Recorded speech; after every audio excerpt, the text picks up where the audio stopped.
pour une initiation à la pêche à la mouche. Elle vient d'où, cette rivière, la Maronne? Alors elle vient du Massif central, elle passe au pied de Salers, l'a bien nommé. Donc elle vient directement des montagnes, des sources du Cantal. J'ai l'impression ici d'être vraiment dans un espace où la nature est totalement préservée. Ouais. Quoi. Tu vois, il y a des mousses partout, des fougères, des lichens, des arbres couchés partout.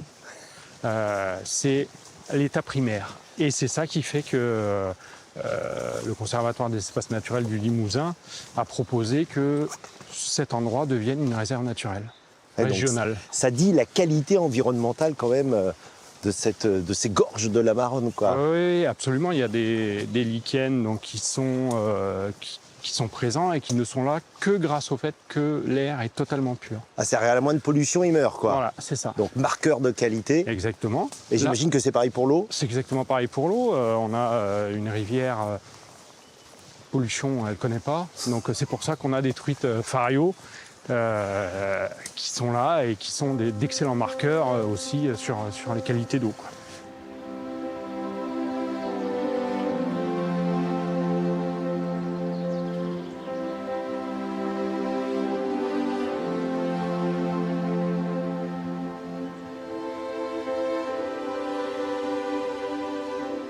Je ne sais pas si je vais attraper du poisson, mais déjà, là, j'attrape des vues incroyables. Là. Fou.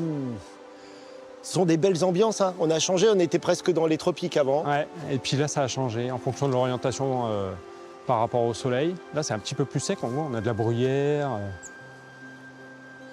Le premier des plaisirs, il est là, dans la marche d'approche, hein, et cette immersion quand même, là, dans cet environnement. Dans la pêche, la pêche, c'est un alibi pour être dans la nature. Donc si tu n'apprécies pas la nature, tu ne peux pas aimer la pêche.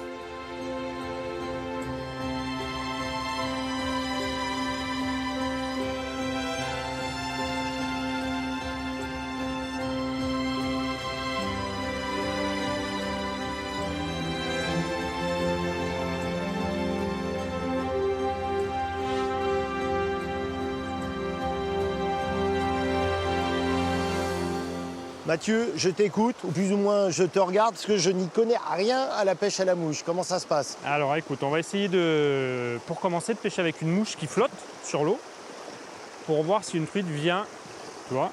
Elle est là, ta petite Ouais. mouche? Ah ouais. Pour voir si une truite va venir la prendre pour se nourrir. Avec quoi c'est fait, en fait, une mouche? Ce qu'on voit, la claire derrière, c'est du poil de cul de canard. Sur le haut, c'est de poils de coq. Et puis en dessous, là, des poils de paon. Donc voilà. Rien que la mouche, c'est déjà une technique très particulière, parce que t'en as combien? T'en as plein de types différents, montre-moi. Alors, ouais, il y a plein de choses. Alors moi, j'ai très peu de mouches. Hein, Ah oui, pourtant. parce qu'il y a des pêches. Ouais. Ah oui, c'est beau, fais voir. Ah ouais. Dis-donc, mais il y a carrément... Ah, ça, des- ça, tu reconnais? C'est une libellule? Non, ça, là. Ah non, ah oui, en dessous, là, c'est carrément un... Comment ça s'appelle? Une sauterelle. Une sauterelle. Et donc, c'est une fausse sauterelle, plus C'est vraie que ça. nature. C'est ça. Donc on a plein de choses qui imitent différents insectes. Hop, on met ça, parce que c'est précieux.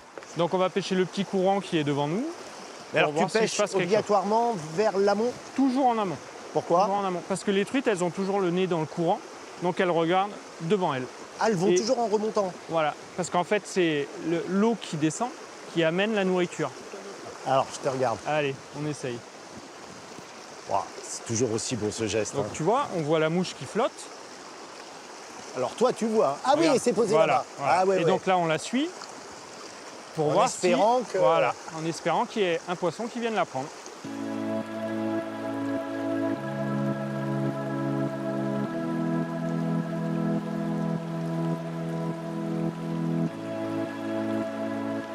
À quel âge tu as commencé, toi, la pêche?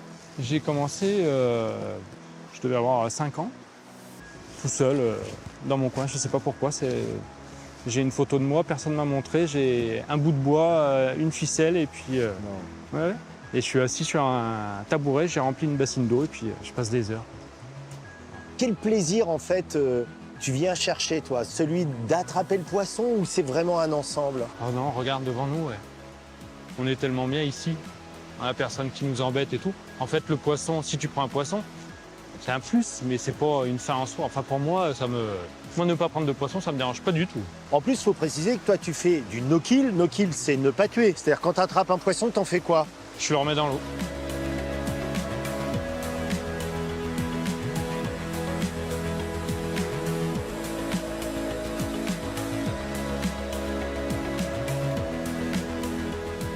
Tu as travaillé pendant 12 ans comme guide de pêche en Alaska. Après, tu es allé dans les Caraïbes. Et malgré tout, si je comprends bien, c'est ici qu'est ton paradis de pêcheur, c'est ça? Oui, oui. Oui. Ouais, parce qu'ici, on s'en lasse pas. Ici, on a des saisons, on a des champignons, on a des poissons. Et chaque saison, on fait des choses différentes. C'est aussi une certaine qualité de vie que tu as trouvée ici, notamment dans ce rapport à cette nature qui nous environne. Hein. Évidemment. Ouais. Ah, on a une qualité de vie. Faut pas le dire trop fort, hein, parce que... Pas de truite pour le moment, mais je t'assure que je n'ai aucun regret. J'ai passé vraiment un super moment avec toi. Merci pour tout, Mathieu. Bah, avec plaisir, Eric.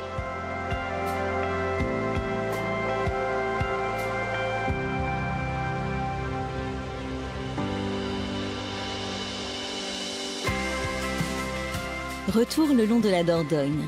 Après le dernier barrage, le cours d'eau retrouve son lit naturel. Le climat devient plus doux. Une quiétude qui compte beaucoup dans le charme dégagé par un village enchanteur, Beaulieu-sur-Dordogne.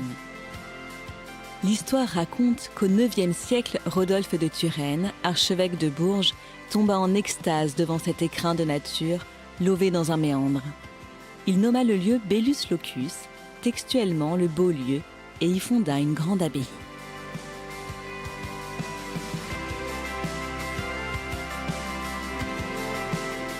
De cette grande abbaye fondée au Moyen-Âge, il ne reste plus aujourd'hui que cette abbatiale, c'est-à-dire l'église des moines. Mais quelle église, Louis-Olivier! Une église invraisemblable. On sent ce poids de l'histoire. Et aujourd'hui, ce chef-d'œuvre de l'art roman limousin, qui est un chef-d'œuvre pur, est toujours en place. Alors, contrairement à d'autres chefs-d'œuvre de l'art roman limousin qui ont été vendus pour les pierres ou qui ont été détruits au cours des ans, celle-ci est restée intacte. On connaît l'architecture gothique, on s'élève vraiment vers le ciel, mais en fait, on s'aperçoit que l'art roman, lui aussi, est un art de l'élévation. Ici, on est saisi par le poids des pierres, par le poids de cette architecture absolument invraisemblable. Quand on sait qu'on est construit sur l'eau aussi, ici, c'est de l'eau. Et donc, cette abbatiale souffre énormément. Il y a des repères, d'ailleurs, il y a des fissures qu'on surveille. C'est vraiment... ça fait partie du patrimoine de la famille.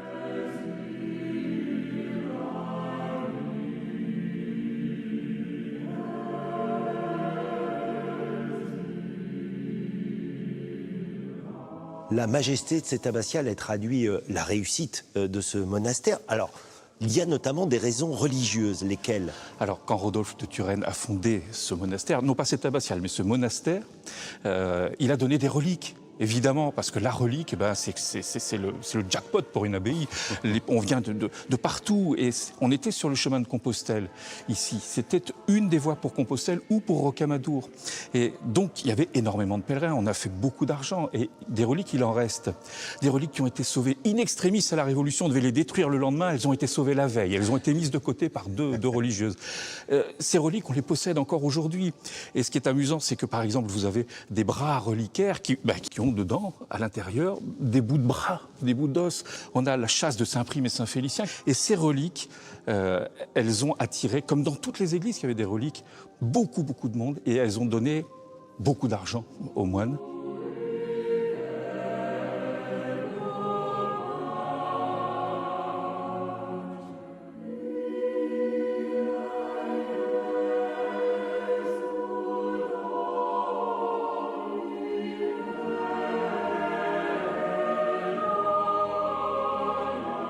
L'histoire a légué de merveilleux trésors à Beaulieu, notamment un splendide tympan roman sculpté en 1130.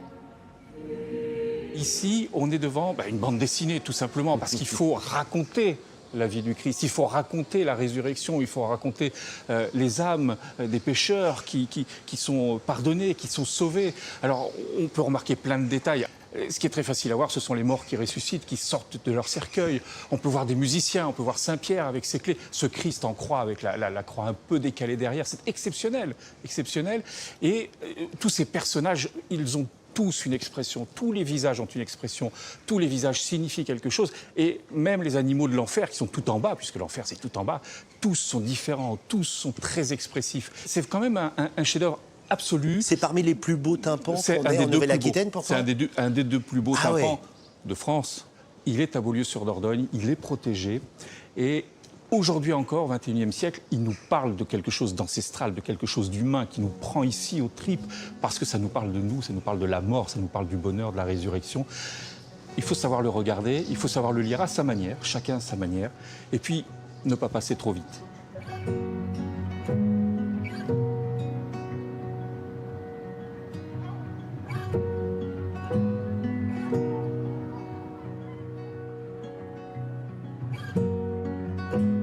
Beaulieu est une invitation à prendre le temps, à flâner dans les petites ruelles bordées de maisons médiévales et Renaissance pour rejoindre les quais.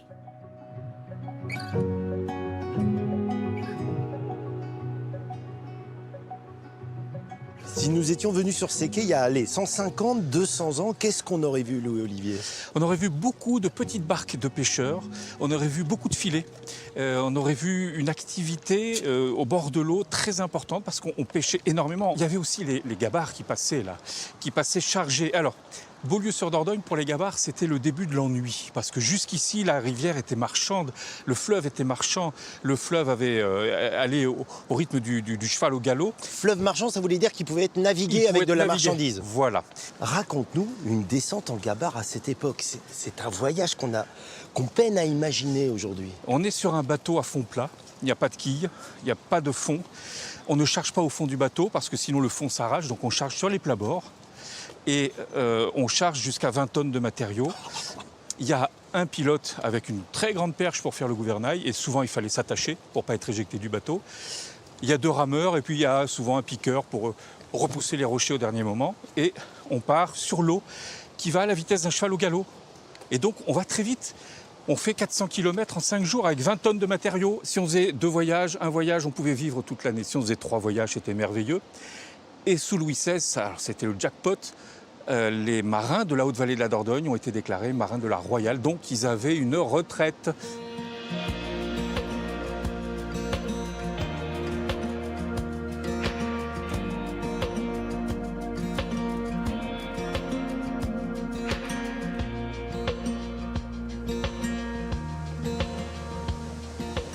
On ne peut pas bien saisir l'âme de ce pays sans comprendre l'importance de cette Dordogne. Elle est inexplicable, c'est atavique. On tombe une fois dedans comme dans la potion magique et après on en a besoin en permanence. C'est ton cas, toi? C'est mon cas. Moi, à 5 ans, j'ai su que je voulais venir là et que c'était le pays où je voulais vivre, le pays de mes ancêtres, la Dordogne. C'est mon centre d'intérêt, c'est ma vie. Et il y a quelque chose d'inexplicable dans ces gorges de la Haute-Vallée. On a une chance incroyable, c'est un privilège qu'on est les seuls à posséder. C'est cette Dordogne absolument incroyable et qui continue de nous séduire encore aujourd'hui tous les matins.